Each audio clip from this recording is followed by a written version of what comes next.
கடகராசி என்பர்களே, கடகராசி என்பர்கள் இத்தனை நாட்கள் பட்ட கஷ்டத்திற்கான ஒரு விடிவு காலமாக வரக்கூடிய நாட்கள் அமையுது. நிறைய பேர் இந்த கடகராசியில் இருக்கிறவங்க கமெண்டில் கழுவி ஊற்றிட்டுருப்பீங்க. என்ன அப்படின்னா, சார் ரொம்ப நாளாக போராடிட்டு இருக்கோம், ரொம்ப நாளாக கஷ்டப்பட்டு உயிர் மட்டும் தான் இருக்குது, அது இதுன்னு ரொம்ப குழம்புவீங்க. அப்படி குழம்பிகிட்டு இருந்த அத்தனை பேருக்கும் ஒரு முதல் படிக்கட்டாக நன்மைக்கான நேரமாக வர இருக்குதுங்க. சரி, இந்த முதல் படிக்கட்டுங்கிறது ஆக்சுவலாக கரெக்டாக சொல்லப்போனால் உங்களோட ஜாதகத்தை கணிச்சு பார்த்தோம் அப்படின்னா, ஒரு வருடத்திற்கு முன்னாடி இருந்தே உங்களுக்கு ஓரளவுக்கு அந்த முதல் படிக்கட்டு ஏற ஆரம்பிச்சிட்டிங்க. அதாவது வெளிச்சம் ஓரளவுக்கு உங்கள் மேலே பட ஆரம்பிச்சிருச்சு. அதுதான் உண்மை. ஒரு சிலருக்கு இன்னும் கையில் வெளிச்சம் உங்கள் கண்ணில் படலை. அப்படிங்கிற பட்சத்தில் உங்களுடைய ஜாதகத்தில் இருக்கக்கூடிய கட்டங்களை சரி பார்க்கணும். தயவு செய்து உங்களோட லோக்கலில் இருக்கிற ஜோசியர்கிட்ட நீங்கள் செக் பண்ணுங்கள். இன்றைக்கி உங்களுடைய கட்டத்தின் கணிப்பு படி எப்படி இருக்குது அப்படிங்கிறத செக் பண்ணுங்கள். ஒரு மாதத்திற்கு ஒரு முறை இல்லை, ஒரு வாரத்திற்கு ஒரு முறையே மாற்றம் இருக்குது. ஒரு ஆக்சிஸ் 1 டிகிரி மாறினுச்சு அப்படின்னா உங்களோட தசாபுத்தியிலேயே கிட்டத்தட்ட 6 மாதம் 3 மாத காலகட்டங்கள்லாம் மாறுங்க. அது நிறைய பேர் தெரியறதில்ல, அது நிறைய ஜோதிடர்களும் சொல்கிறதில்ல. ஸோ இப்போ உங்களுக்கு சனி பயிற்சி நடக்குது அப்படின்னா அது உங்களுக்கான நாட்கள் கொஞ்சம் தள்ளி தான் நடக்கும். ஸோ உங்களுக்கு குறிப்பிட்ட நாள்லேருந்து குறிப்பிட்ட நாள் வரைக்கும் இருக்கும். அது தசாபுத்தியினுடைய கட்டத்தினுடைய மாறுபாடுகள் அப்படின்னு சொல்லுவாங்க. உங்களோட கிரக பயிற்சி அப்படின்னு சொல்லுவாங்க. அது உங்களுக்கு தனி, காமனாக இருக்கிற தனி. அதை நீங்கள் மைண்டில் நல்லா ஞாபகம் வச்சுக்கணும். அதே மாதிரி இந்த கடகராசி என்பவர்களுக்கு பங்குனி மாதத்தில் இருக்கக்கூடிய முக்கியமான சில நாட்களில் இந்த முதன்மையாக இருக்கக்கூடிய ஒரு 15 நாட்கள் உங்களுக்கு ரொம்பவும் தொழிலில் முன்னேற்றம் ஏற்படக்கூடிய ஒரு காலங்களாக அமையுதுங்க. சார், அது ஏற்கனவே கஷ்டத்தில் இருந்தவங்க இந்த வீடியோ கண்டிப்பாக பாருங்கள். கஷ்டத்தில் இருந்தீங்க, நீங்கள் ரொம்ப உடல் ஆரோக்கியத்தில் கொஞ்சம் மலிவாக இருந்தீங்க, ஸ்கின் சம்மந்தப்பட்ட பிரச்சனைகள் கண்டிப்பாக உங்களுக்கு இருக்கும், மருவோ தேம்பலோ ஏதோ ஒன்று உங்களுக்கு கண்டிப்பாக இருந்திருக்கும்.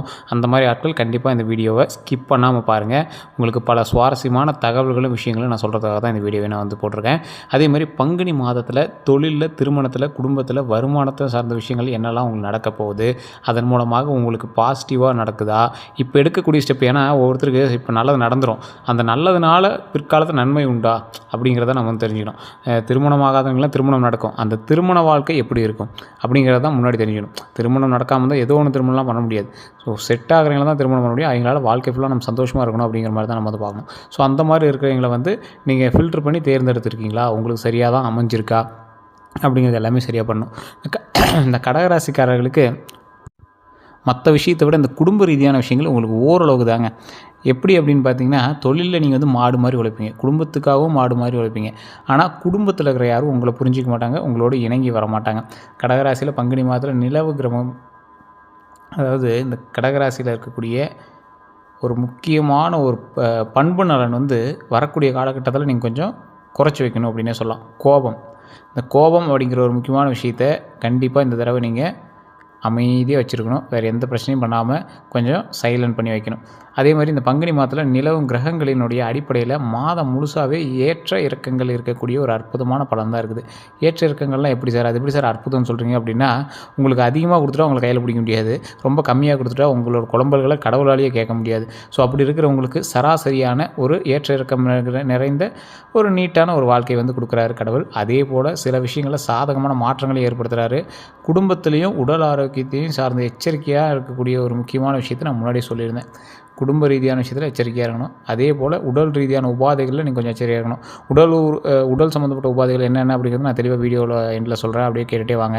குடும்ப ரீதியான விஷயங்களும் சரி, குடும்ப ரீதியான வார்த்தைகளும் சரி, சண்டை சச்சரவுகளும் கொஞ்சம் பார்த்து நிம்மதியாக நடந்துக்கிட்டீங்க அப்படின்னா ரொம்ப நல்லது. அதே மாதிரி இந்த கடகராசிக்காரர்களுக்கு பங்குனி மாதத்தினுடைய பலன் பார்த்திங்கன்னா, ஒரு தொழில் சார்ந்து நீங்கள் பண்ணுறீங்க அப்படின்னா உங்களுக்கு ப்ளஸ் பாயிண்ட்டாக இருக்குங்க. இது தொழிலுக்கு, வருமானத்திற்கு எல்லாமே சூப்பராக இருக்குது.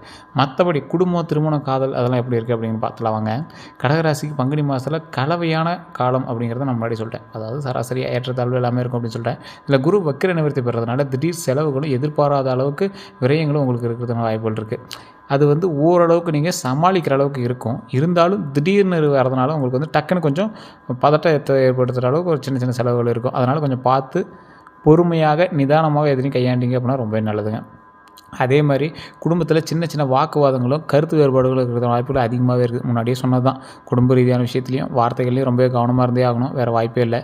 அதே மாதிரி ஸோ அது முக்கியமான விஷயம் தான், நான் முன்னாடி சொன்ன விஷயங்கள் தான். அதாவது குடும்ப ரீதியான விஷயத்தில் கொஞ்சம் சின்ன சின்ன வாக்குவாதங்கள் இருந்தாலும், கருத்து வேறுபாடுகள் இருந்தாலும் நீங்கள் கொஞ்சம் பார்த்து நிதானமாக நடந்தால் நன்மைகள் உண்டு. அதேமாதிரி நாட்பட்ட பிரச்சனைகள்லாம் தீர்வு கிடைக்கக்கூடிய ஒரு அற்புதமான காலகட்டமாக இருக்கும். இருந்தாலும் அந்த பிரச்சனைகளுக்கு தீர்வு இருக்குது அப்படின்னா அது சின்ன சின்ன சலசலப்புகள் இருந்து தான் அந்த பிரச்சனைகளுக்கு தீர்வு கிடைக்குங்க. அதேமாதிரி வீட்டில் அன்றாடம் நடக்கக்கூடிய பிரச்சனைகளில் நீங்களும் எதுலேயும் பெருசாக தலையிடாமல் பொறுமை காத்திருந்தீங்க அப்படின்னா ரொம்ப ரொம்ப ரொம்ப நல்லது. விலகி இருக்கிறது ரொம்பவே நல்லது. வீட்டில் ஏதாவது சொல்கிறாங்க அப்படின்னா அதுக்கோசரம் நீங்கள் வந்து ஸ்டெப் எடுக்கிறேன், அது பண்ணுறேன், இது பண்ணுறேன்னு எதுவும் பண்ணாமல் இருந்தீங்க அப்படின்னா ரொம்ப நல்லது. கோவப்படாமல் இருக்கிறது ரொம்ப நல்லது. உங்களை தேவையில்லாமல் கோவத்தை தூண்டி விடுறதுக்கான வாய்ப்புகள் அதிகமாக இருக்குதுங்க. அதேமாதிரி 3வது நபர்களால் உங்களுக்கு சின்ன சின்ன சிக்கல்களும் உங்களுடைய கோவத்தை ஏற்றி விடுறதுக்கான விஷயங்களும் நடக்கிறதுனால வாய்ப்புகள் அதிகம். அது உங்களுடைய நெருங்கிய சொந்தமில்லாத சில சொந்தங்களாக இருக்கலாம், அல்லது உங்களுடைய தாய் மாமன் அத்தை இந்த மாதிரி ஏதோ ஒரு வகையில் மாமன் வழி இந்த மாதிரி விஷயத்தில் உங்களை யாராவது தூண்டி விடலாம், பெரியப்பா சித்தப்பா வழியில் உங்களை தூண்டி விடலாம். அதனால் அந்த மாதிரி விஷயத்தில் கொஞ்சம் எச்சரிக்கையாக நிதானமாக எது சொன்னால் சரிப்பா சரிப்பான்ட்டு அமைதியாக வேலையை பார்த்தீங்க அப்படின்னா ரொம்பவே நல்லது. அதே மாதிரி பெரிய வாக்குவாதமாக மாறதுக்கான வாய்ப்புகள் அதிகமாக இருக்குது. சின்ன சின்ன வார்த்தைகள் கூட பெரிய வாக்குவாதமாக மாற அளவுக்கு வாய்ப்புகள் அதிகமாக இருக்குது. அதனால் கொஞ்சம் பொறுமையாக நிதானமாக பண்ணுங்கள். இதை இத்தனை தடவை சொல்கிறோம் அப்படின்னா அதுக்கான வேல்யூ நீங்களே புரிஞ்சுக்குவாங்க. அதே மாதிரி திருமண பேச்சுவார்த்தை வந்து இன்னும் 1 மாதம் தள்ளி போட்டிங்க அப்படின்னா ரொம்ப நல்லதுங்க. இந்த டைமில் நீங்கள் திருமணத்தை பற்றி எடுத்தீங்க அப்படின்னா தேவையில்லாத பிரச்சனைகளை தான் நீங்கள் வந்து மைண்டில் கொண்டு வரீங்களே தவிர மற்றபடி அதுக்கான தீர்வுகள் வந்து கிடைக்காது. ஸோ அதனால் பேச்சுவார்த்தை அப்படிங்கிறத நீங்கள் ஓரளவுக்கு இந்த மாதம் ஸ்டெப் எடுக்காமல் கொஞ்சம் நிதானமாக கொஞ்சம் பொறுமையாக பண்ணிங்க அப்படின்னா ரொம்ப நல்லது. இதுவுமே நீங்கள் வந்து தனிப்படையான ஜாதகம் பார்த்தா மட்டும் தான் தெரியும்.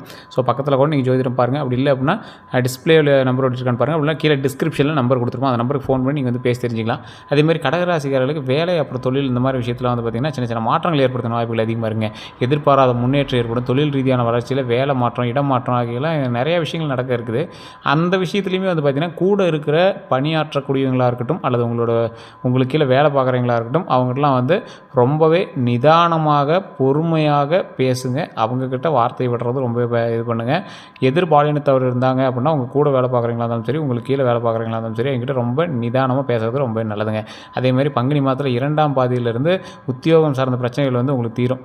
பங்குனி மாதத்தில் அடுத்த 15 டேஸ் ஃபஸ்ட்டு 15 டேஸ் வந்து பார்த்திங்கன்னா கொஞ்சம் பொறுமையாக இருந்தே ஆகணும் அப்படிங்கிறது.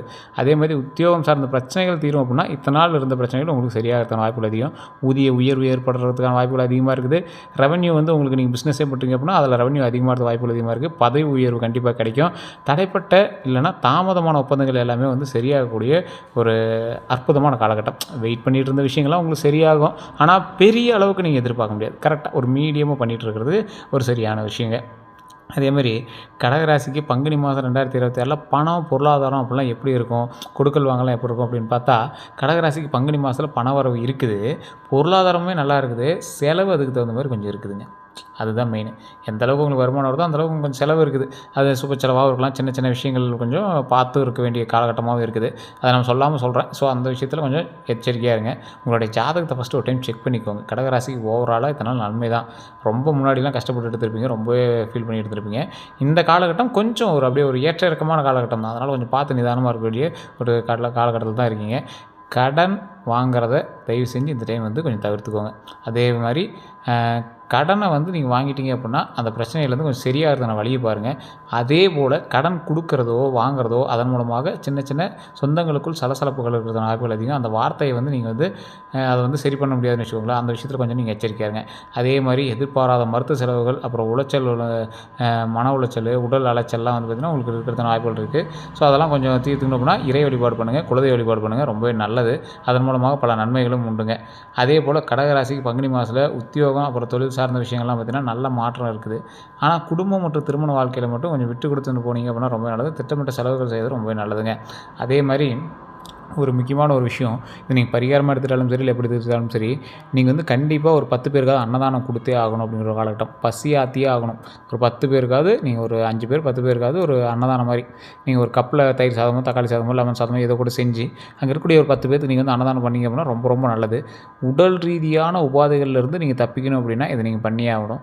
முடிஞ்ச அளவுக்கு உங்களுடைய குலதெய்வ வழிபாடு கண்டிப்பாக பண்ணுங்கள். குலதெய்வ கோயிலுக்கு போனீங்க அப்படின்னா 2 நெய் விளக்கேற்றி உங்களுடைய பிரச்சனைகளை சொல்லி நீங்கள் வந்து சால்வ் பண்ணிட்டு வந்துடலாம். அதுதான் வந்து மிகப்பெரிய ஒரு உங்களுக்கான பாவ விமோச்சனம் அப்படின்னு சொல்லப்படுது.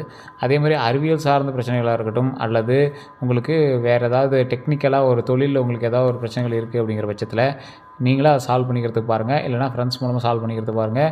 உங்களை குறைத்து மதிப்பீடு செய்யக்கூடிய சில நபர்கள் வந்து உங்களை வந்து டாமினேட் பண்ணுவாங்க. அதனால் அந்த மாதிரி விஷயத்தில் கொஞ்சம் எச்சரிக்கையாகவும் நிதானமாகவும் நடந்தீங்க அப்படின்னா ரொம்பவே நல்லதுங்க. தொழில் ரீதியான விஷயங்களில் உங்களுக்கு போட்டிகள் அதிகமாக இருக்கும், எதிரிகள் அதிகமாக இருக்கும். கூட வேலை பார்க்குறவங்களும் உங்களை டாமினேட் பண்ணுவாங்க. அவங்களுக்கு ஏதோ ஒரு காரியம் ஆகணும் அப்படிங்கிறதுக்காக உங்களை வந்து இறக்கி பேசுறதுக்கான வாய்ப்புகள் அதிகமாக இருக்குது. அந்த மாதிரி விஷயத்தில் மட்டும் இன்னும் கொஞ்சம் டபுள் மடங்கு கொஞ்சம் கான்சன்ட்ரேட்டாக இருந்தீங்க அப்படின்னா ரொம்பவே நல்லதுங்க. அதே மாதிரி கல்வி சம்மந்தப்பட்ட விஷயம், கல்வியை சம்மந்தப்பட்ட விஷயத்தில் படிப்பில் மட்டும் கவனமாக இருந்தீங்க அப்படின்னா ரொம்பவே நல்லது. இப்போ இந்த எக்ஸாம் டைம்லாம் இருக்குது, இல்லை அரியர்லாம் இருக்குது அப்படின்னா அதெல்லாம் கொஞ்சம் கிளியர் பண்ணிட்டீங்க அப்படின்னா ரொம்பவே நல்லது.